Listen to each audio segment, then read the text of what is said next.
안녕하세요. 오늘 저희가 좀 깊게 파헤쳐 볼 내용은요. 바로 공공장소 무료 충전기 사용에 관한 겁니다. 카페나 지하철역 같은 데서 스마트폰 배터리 없을 때 진짜 급하게 충전해야 할 때 있잖아요. 되게 편리한데, 이게 좀 숨겨진 위험이 있다는 정보가 있더라고요. 네, 맞습니다. 이게 바로 주스 제킹이라는 건데요. 주스 제킹이요? 이름이 좀 특이하네요. 네, 그렇죠. 그러니까 공용 USB 충전 포트에 스마트폰을 그냥 딱 연결하면 이게 단순 충전만 되는 게 아닐 수 있다는 거예요. 충전만 되는 게 아니라요? 네, 데이터가 오가는 통로로 악용될 수가 있는 거죠. 사실은 그 최신 USB 규격들을 보면요. 효율적인 충전을 위해서 전력량을 조절하려고 기기들끼리 데이터를 주고받거든요. 아, 충전 효율 때문에요. 네, 바로 그 데이터 라인을 해커들이 침투 경로로 삼을 수 있다는 겁니다. 와, 그럼 그냥 충전하는 건데 나도 모르게 데이터가 막 넘어갈 수도 있다는 거네요. 그렇죠. 스마트폰 안에 있는 사진이나 연락처는 기본이고 심지어 금융앱 정보 같은 민감한 정보까지 유출될 가능성이 있는 거죠. 이야, 생각보다 훨씬 심각한데요. 이게 뭐 흔한 일인가요? 네, 이게 전 세계적으로 점점 늘어나는 범죄의 유형입니다.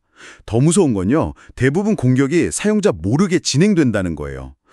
뭐랄까 스텔스 모드라고 할까요? 스텔스 모드요? 네, 사용자는 그냥 충전 잘 되네 하고 있는데 실제로는 백그라운드에서 정보가 술술 새어나가고 있을 수 있다는 거죠. 그럼 감염된 사실 자체를 오랫동안 모를 수도 있겠네요. 맞습니다.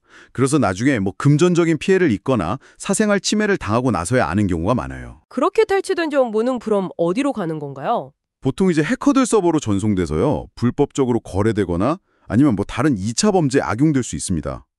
생각만 해도 좀 끔찍하네요. 특히 공항이나 호텔처럼 사람들이 많이 쓰는 곳은 더 조심해야겠어요. 그럼 이거 어떻게 막죠? 방법이 없을까요? 가장 확실한 건 역시 그냥 공용 USB 포트를 안 쓰는 겁니다. 안 쓰는 거요? 네, 개인 보조 배터리를 가지고 다니는 게 제일 안전하죠. 하긴 그게 제일 속편하겠네요. 그리고 만약에 케이블을 꼭 써야 한다면 그 데이터 전송 기능이 아예 차단된 충전 전용 케이블이라는 게 있어요. 아, 그런 케이블이 따로 있어요? 네, 데이터 라인 자체가 물리적으로 없으니까 정보 유출을 원천적으로 막을 수 있죠. 오, 신기하네요. 그런 건 처음 들어봤어요.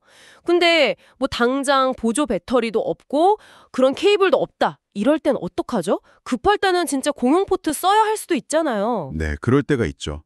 정말 부득이하게 써야 한다면 스마트폰을 USB 포트에 딱 꽂았을 때 화면에 알림창 뜨는 거 있잖아요. 아, 네네. 뭐 허용할 거냐고 물어보는 거예요. 네, 맞아요. 그거 절대 그냥 넘기시면 안 됩니다.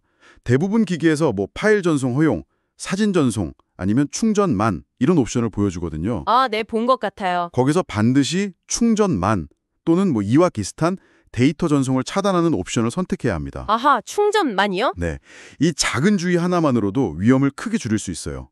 물론 기기나 운영체제 버전에 따라 문구가 조금씩 다를 수는 있으니까 평소에 자기 기기 설정은 한번 확인해 두는 게 좋습니다. 결국에는 이게 편리함 때문에 보안을 너무 쉽게 생각하면 안 된다는 거군요. 그냥 무심코 허용 누르는 게 위험할 수도 있겠어요. 정확합니다. 공공 USB 충전이 편리하긴 하지만 방금 말씀드린 주스 제킹이라는 실제적인 위협이 있다는 걸 꼭 기억하셔야 해요. 네. 개인 보조 배터리를 쓰거나 아니면 데이터 차단 케이블을 쓰거나 그것도 아니면 스마트폰 설정에서 충전만 허용을 선택하는 것. 이런 예방책들이 정말 중요합니다. 어떻게 보면 사소해 보일 수 있는 습관인데 이게 내 정보를 지키는 큰 차이를 만들 수 있겠네요. 네, 그렇습니다. 그럼 마지막으로 이런 질문을 한번 던져보고 싶어요. 우리가 매일 쓰는 기술들 중에 이 스마트폰 충전 말고도 혹시 우리가 잘 모르는 사이에 개인정보 유출 위험이 있는 건 또 없을까요? 생각해볼 문제네요. 앞으로 또 어떤 새로운 기술이나 연결 앞에서 우리가 좀 더 신중해야 할지 한 번쯤 다 같이 고민해 볼 필요가 있겠습니다.